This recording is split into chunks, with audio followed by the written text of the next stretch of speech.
ಎಲ್ಲಿದೆ ನರಕ? ಆಚಾರವೇ ಸ್ವರ್ಗ, ಅನಾಚಾರವೇ ನರಕ. ಅನಾಚಾರದ ಮಾತುಗಳನ್ನು ಆಡಿರ್ತಕ್ಕಂಥ ನಿನಗೆ ಈ ಭಾರತ ದೇಶ ನಿಮಗೊಂದು ಬುದ್ಧಿವಾದ ಹೇಳಕ್ಕೆ ಇಷ್ಟಪಡ್ತೀನಿ. ನೀನು ಯಾರಿಂದ ಅಧಿಕಾರ ತೆಗೆದುಕೊಂಡಿ? ಮತದಾರ ಪ್ರಭುಗಳಿಂದ. ಮತದಾರ ಪ್ರಭುಗಳಿಗೆ ಮತದಾನದ ಹಕ್ಕು ಕೊಟ್ಟಿರ್ತಕ್ಕಂಥವರು ಯಾರು? ಅಂಬೇಡ್ಕರ್, ಬಾಬಾ ಸಾಹೇಬ್ ಅಂಬೇಡ್ಕರ್ ಅವರು. ಸಂವಿಧಾನದ ಮೂಲಕ ಅರ್ಥ ಮಾಡಿಕೋಬೇಕು. ದೇವರು ದೇವರು ದೇವರು ಅಂತಂದ್ರೆ ನಮಗೆ ದೇವರು ಎಲ್ಲಿದ್ದಾನಯ್ಯ?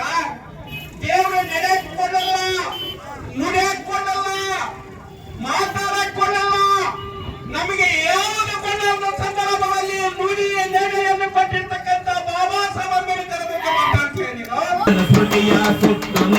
ಮಾಡಿದವರ ರಾಷ್ಟ್ರಪತಿ ಮನಸ್ಮೃತಿಯ ಸುಟ್ಟು ನೀನು ಮಾಡಿ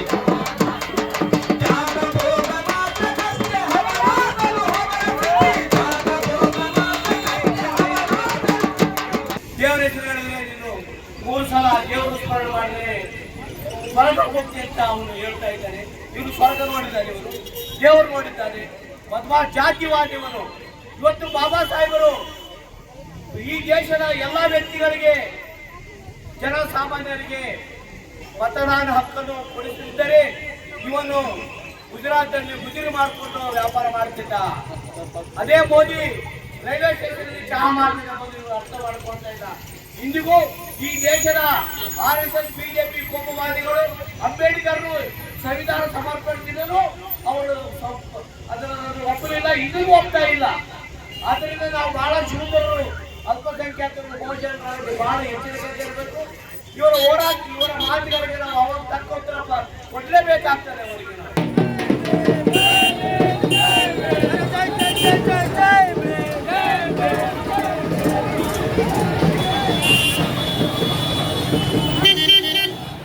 ಮನುವಾದಿಗಳು, ಫ್ಯಾಸಿಸ್ಟ್ರು, ಕೋಮುವಾದಿಗಳು ಮತ್ತು ಧರ್ಮಾಂಧರು ಅವರು ಯಾವುದನ್ನು ಸಹಿಸಿಕೊಂತ ಇಲ್ಲ. ಹಾಗಾಗಿ ನಾವು ನಮ್ಮ ಹೃದಯವನ್ನು ಗಟ್ಟಿಯಲ್ಲಿ ಇಟ್ಕೊಂಡು, ನಮ್ಮ ಮನಸ್ಸನ್ನು ಗಟ್ಟಿಯಲ್ಲಿ ಇಟ್ಕೊಂಡು ನಾವು ಈ ದೇಶವನ್ನು ಕಾಪಾಡಬೇಕಾಗಿದೆ. ಬರೀ ನಮ್ಮನ್ನ ಅಷ್ಟೇ ನಾವು ಕಾಪಾಡ್ಕೊಳ್ಳೋದಲ್ಲ, ದೇಶವನ್ನು ಕಾಪಾಡಬೇಕಾಗಿದೆ. ಈಗಾಗಲೇ ಕಳೆದ ಒಂದು ವಾರದ ಹಿಂದ್ಗಡೆ ಕೆಲವು ವಿಡಿಯೋ ಮಾಡಿಬಿಟ್ಟಿದ್ದಾರೆ ಸ್ನೇಹಿತರು. ಅಂಬೇಡ್ಕರ್ ಅವರಿಗೆ ಪೂರ ಒಪ್ಪಂದದಲ್ಲಿ ಎಷ್ಟೆಷ್ಟು ಮೋಸ ಮಾಡಿದ್ದಾರೆ. ಬ್ರಿಟಿಷ್ ಸರ್ಕಾರ ಅವರಿಗೆ ಏನೆಲ್ಲ ಅವಕಾಶ ಕೊಟ್ಟರು ಕೂಡ ಈ ಮನುವಾದಿಗಳು ಅಂಬೇಡ್ಕರ್ ಅವರನ್ನ ಹಿಂದ ತಳ್ಳೋದಕ್ಕೆ, ದಲಿತನ ಹಿಂದ ತಳ್ಳೋದಕ್ಕೆ ಎಂತೆಲ್ಲ ಒಂದು ಕುತಂತ್ರ ಮಾಡಿದ್ರು ಅಂತ ಎಲ್ಲರಿಗೂ ಗೊತ್ತಿದೆ. ಹಾಗಾಗಿ ಮತ್ತೆ ಇವತ್ತು ಪಾರ್ಲಿಮೆಂಟ್ ನಲ್ಲಿ ನಾವು ಅಂಬೇಡ್ಕರ್ ವಾದಿಗಳು ಅಂತ ಹೇಳಿ ಇವರು ಕಚ್ಚಾಡ್ತಾ ಇದ್ದಾರಲ್ಲ, ಇವರು ನಿಜವಾಗ್ಲೂ ಅಂಬೇಡ್ಕರ್ ವಾದಿಗಳನ್ನ? ನಿಜವಾಗ್ಲೂ ಅಂಬೇಡ್ಕರ್ ವಾದಿಗಳಾಗಿದ್ರೆ ಸ್ವತಂತ್ರ ಹೋರಾಟ ಸಂದರ್ಭದಲ್ಲಿ ಏನು ಅಂಬೇಡ್ಕರ್ ಅವರು ದಲಿತರಿಗೆ ಪ್ರತ್ಯೇಕ ಮೀಸಲಾತಿ ಬೇಕಂತ ಹೋರಾಟ ಮಾಡಿದ್ರು. ಆ ಸಂದರ್ಭದಲ್ಲಿ ಇಡೀ ಎಲ್ಲ ಪಕ್ಷದವರು ಒಂದು ಕಡೆ ಆಗಿಬಿಟ್ಟು ಆ ಒಂದು ಪ್ರತ್ಯೇಕ ಮೀಸಲಾತಿ ತಪ್ಪಿಸಿದ್ರು. ಇವತ್ತು ಮೀಸಲಾತಿ ಅದು ಎಷ್ಟು ಅನುಕೂಲ ಅನಾನುಕೂಲ ಅದು ಬಗ್ಗೆ ನಾವು.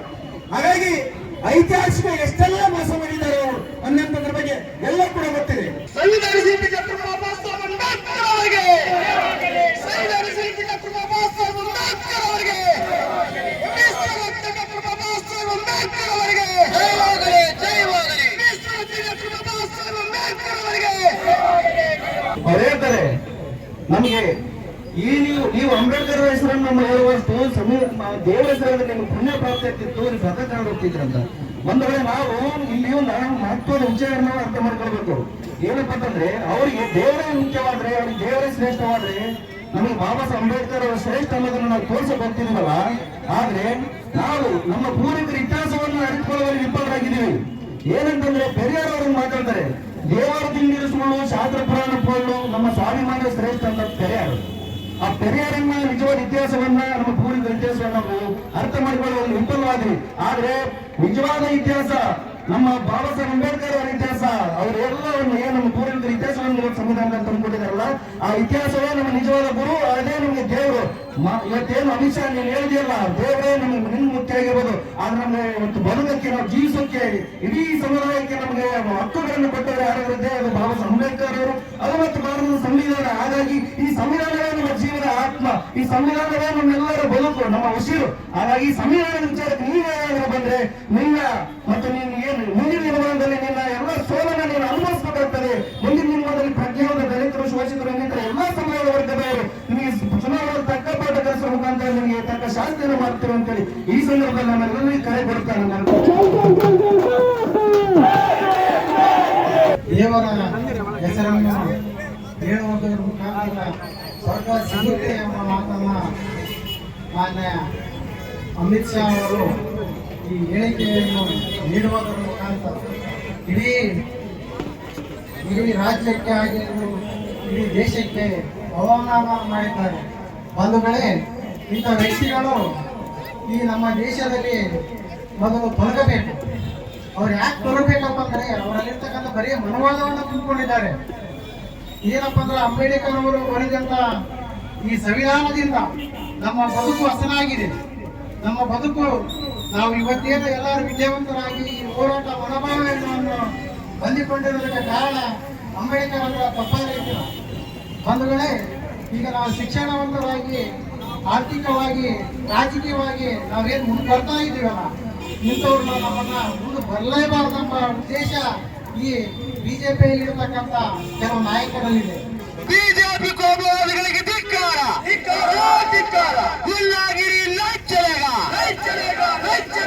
ನಮ್ಮೆಲ್ಲರಿಗೂ ಉಸಿರು ಪಟ್ಟಿರ್ತಕ್ಕಂಥ ಡಾಕ್ಟರ್ ಬಿ.ಆರ್. ಅಂಬೇಡ್ಕರ್ ಅವರ ಹೆಸರಿಗೆ ಧಕ್ಕೆ ಆಗ್ತಕ್ಕಂಥ ಕೆಲಸ ಯಾರಿಂದ ಆದ್ರೂ ಸಹ ನಮ್ಮ ಸಮಾಜದ ವತಿಯಿಂದ ಪ್ರಾಣ ಕೊಟ್ಟಾದ್ರೂ ಸಹ ನಾವು ಅಂಬೇಡ್ಕರ್ ಅಂತಕ್ಕಂಥ ಒಂದು ಪರಿಣಾಮ ಮತ್ತು ಈ ದೇಶದ ಸಂವಿಧಾನ ನಾವು ರಕ್ಷಣೆಗೆ ಸದಾ ಬದ್ಧರಾಗಿರುತ್ತೇವೆ. ಅದಕ್ಕೋಸ್ಕರ ಅಂಬೇಡ್ಕರ್ ಹೆಸರು ಹೇಳಿ ಅವಮಾನ ಮಾಡಿರ್ತಕ್ಕಂಥ ಕೇಂದ್ರದ ಗೃಹ ಮಂತ್ರಿಗಳಾಗಿರ್ತಕ್ಕಂಥ ಅಮಿತ್ ಶಾ ಅವರನ್ನು ಸದ್ಯದಲ್ಲೇ ಬಿಜೆಪಿ ಸರ್ಕಾರ ನರೇಂದ್ರ ಮೋದಿಜಿ ಅವರು ಸಚಿವ ಸಂಪುಟದಿಂದ ಕೈಬಿಟ್ಟು ಆತನನ್ನು ವಜಾಗೊಳಿಸಿ ಶೋಷಿತ ಜನಾಂಗಕ್ಕೆ ಎಲ್ಲರಿಗೆ ಅದರ ನ್ಯಾಯ ಒದಗಿಸಿಕೊಡ್ತಕ್ಕಂಥ ಕೆಲಸ ಆಗಬೇಕು. ಇಲ್ಲದಿದ್ದರೆ ಇಡೀ ದೇಶಾದ್ಯಂತ ಮೋದಿ ಅವರ ಸರ್ಕಾರದ ವಿರುದ್ಧ, ಅಮಿತ್ ಶಾ ಅವರ ವಿರುದ್ಧ ಚಳವಳಿಗಳು ನಿರಂತರವಾಗಿ ನಡೀತಾ ಇದೆ. ಆತನ್ನ ರಾಜೀನಾಮೆ ಕೊಡುವವರೆಗೂ ನಮ್ಮ ಹೋರಾಟ ನಿಲ್ಲುವುದಿಲ್ಲ. ಇವರನ್ನ ಸೋಲಿಸೋದ್ರ ಜೊತೆ ಇಡೀ ನಾವು ಏನು 90% ಜನ ಇದ್ದೀವಿ, ದುಡಿತಕ್ಕಂಥ ಜನ, ಪ್ರಜ್ಞಾವಂತ ಜನ ಒಂದಾಗಿ ದಲಿತರು, ದಮನಿತರು, ಇದು ಬರೀ ದಲಿತರ ವಿಷಯ ಅಲ್ಲ, ಇಡೀ ದೇಶದ ವಿಷಯ, ದೇಶಕ್ಕೆ ಸಂಬಂಧಪಟ್ಟದ್ದು. ನಾಳೆ ಇವರು ಚಾರ್ಸಾಪಾರ್ ಮಾಡಿದ್ರೆ ಸಂವಿಧಾನ ಕೂಡ ಇರ್ತಿರ್ಲಿಲ್ಲ. ಈ ದೇಶದ ಜನತೆ ಎಚ್ಚೆತ್ತುಕೋಬೇಕು. ಸಂವಿಧಾನದ ಬದಲಾಗಿ ಮನುಷ್ಯಾಸ್ತ್ರವನ್ನು, ಮನುಸ್ಮೃತಿಯನ್ನು ಅವರು ಜಾರಿಗೊಳಿಸಲು ಬಯಸ್ತಾ ಇದ್ದಾರೆ. ಅದರ ಒಂದು ಹಿಡನ್ ಎಜೆಂಡಾ.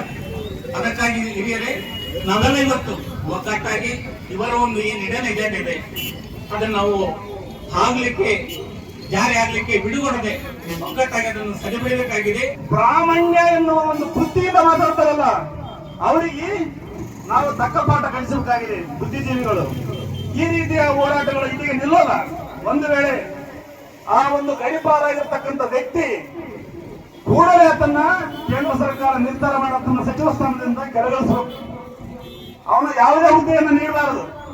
ಒಂದು ವೇಳೆ ನೀಡದಿದ್ದ ಪಕ್ಷದಲ್ಲಿ, ಅವರು ಯಾವುದೋ ಒಂದು ನಿರ್ಧಾರಗಳು ಮಾಡದಿದ್ದ ಪಕ್ಷದಲ್ಲಿ, ನಾನು ಬಹಿರಂಗವಾಗಿ ಹೇಳಿದ್ದೀನಿ, ಈ ದೇಶದಲ್ಲಿ ಒಂದಾದರೂ ಒಂದು ದಿನ ಕ್ರಾಂತಿ ಹಾಗೆ ಆಗುತ್ತೆ. ಅಂತ ವ್ಯಕ್ತಿಗಳನ್ನ ನಾವು ಜೀವಿಸಲು ಬಿಡಲ್ಲ. ಯಾಕಂದ್ರೆ ನಮಗೆ ಸಂವಿಧಾನ ಮತ್ತು ಬಾಬಾ ಸಾಹೇಬ್ ಅಂಬೇಡ್ಕರ್ ನಮ್ಮ ಆಸ್ತಿ.